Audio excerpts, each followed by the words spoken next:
MTN SME Hub. Link to growth, link to success, link to the ultimate resource for business advice and insights.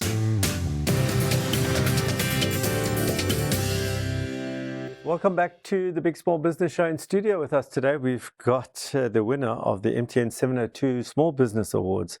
Her name is Tsholofelo Nowalaza, and I've just found out she is a Race Corp graduate, so I feel quite proud. Her name is, she's the founder of Sayda Communications, and she's won 600,000 rands worth of prizes, and that's going to help her to grow. And we're trying to, we're speaking to Tsholofelo about how to ensure that the operational efficiencies are still in place as you grow. So we've spoken about meetings and we've spoken about reporting. That's the first thing. The second thing now to talk about is around structure, the structure of the organization. I asked you, what's the structure like? So who's reporting to whom? So right now with 11 people, the average person, if I give you a rule of thumb, the average person should not be managing more than 8 people. So just as a rule of thumb, you'd say that there should be 2 managers in this business, 1 comma something managers in this business, right? So there's 2 managers. So you should, in my opinion, I'd say to you, what's the structure right now? It's probably you, the big boss, and then there's probably 1 other senior person in there. So that should be fine, that person in Postmansberg is looking after the other 5, and you looking after here, and you look. So I think from a, let's call it a senior management perspective, you're probably okay for now. But just remember, as you're growing, that when you get to 16, you definitely have to have it far more definitive. When you get to 20, there's probably a 3rd person that needs to come in. Now, that's a rule of thumb, so you might stretch. And in some instances, if it's very heavy management required, it might be even less than 8. But I'm just giving you a rule of thumb. Okay.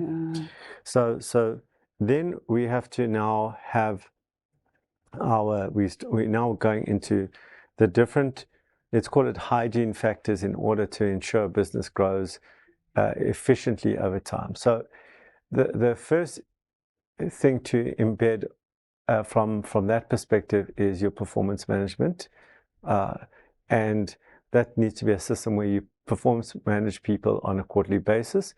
And what that means is that you have to know what you're measuring them on, and what that means, they need to be told what they need to will be measured on. That means it has to be in their role description, in their job description, which means it has to be in the employment contract.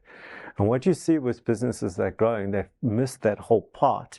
Because now I'm performance managing somebody because now I want to, but it doesn't roll back right down to that in the employment contract. It says I have to do A, B, C in the employment contract. So I would go straight away now. I'd go look at all your employment contracts. I would go to somebody professional and see if they A, are strong from a legal perspective, and B, if they are include all the things that you need that person to do in the near future, in those roles. I see so many businesses, and these are all seem like small things, but I see these small things actually scuppering businesses as they grow because they don't have these things in place. So I don't want to ask you now on air if you've got all your contracts in place. I don't want to ask you if those contracts are fine. But if they are, you've got them all in place, then I'd ask you to still get somebody, a professional, to look at them to see that they will stand up, so to say, in the CCMA environment. Number 2 is the content correct, if you put the content correct. So that is our performance. Our performance management takes me back to our employment contract. So that's another hygiene factor. I've got my meetings. I've got, everyone knows what to do. Then we come to the management rhythm. How often we manage.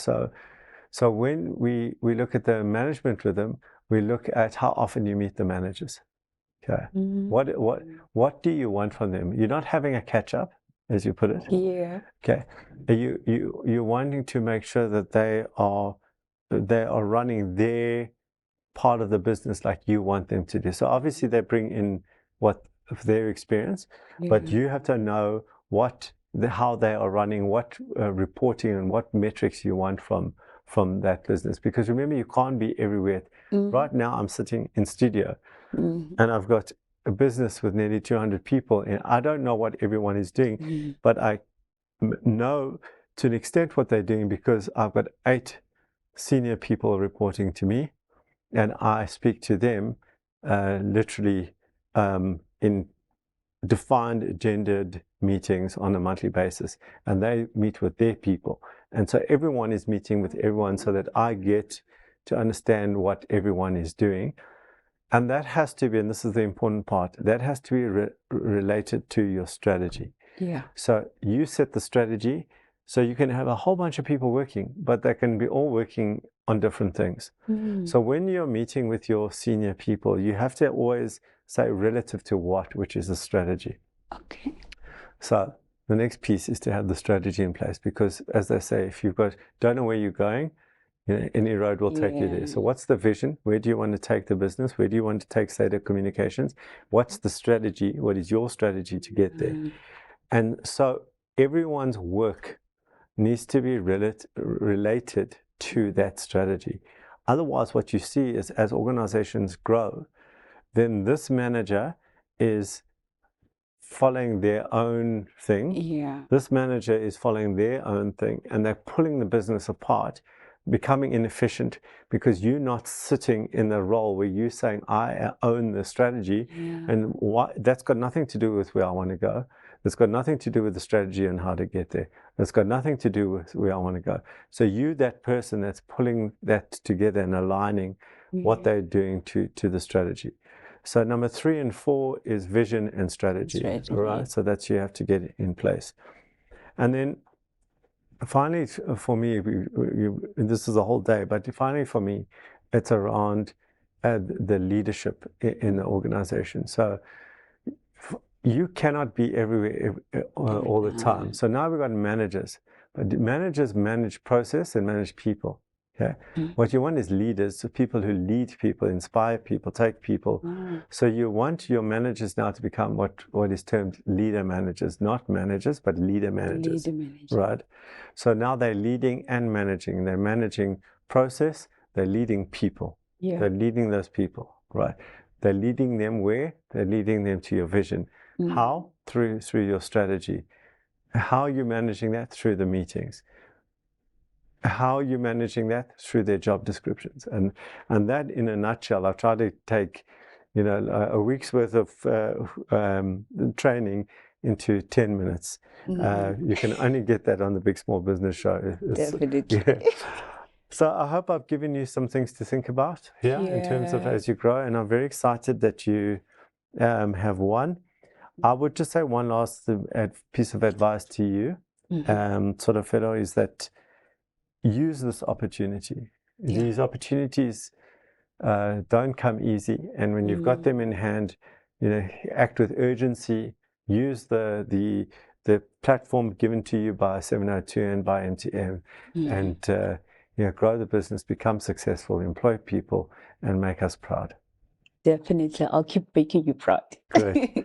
Thank you. And that's it for today's show. We have a wonderful winner here on the Big Small Business Show. And do remember, if you think it, write it down and make it a reality.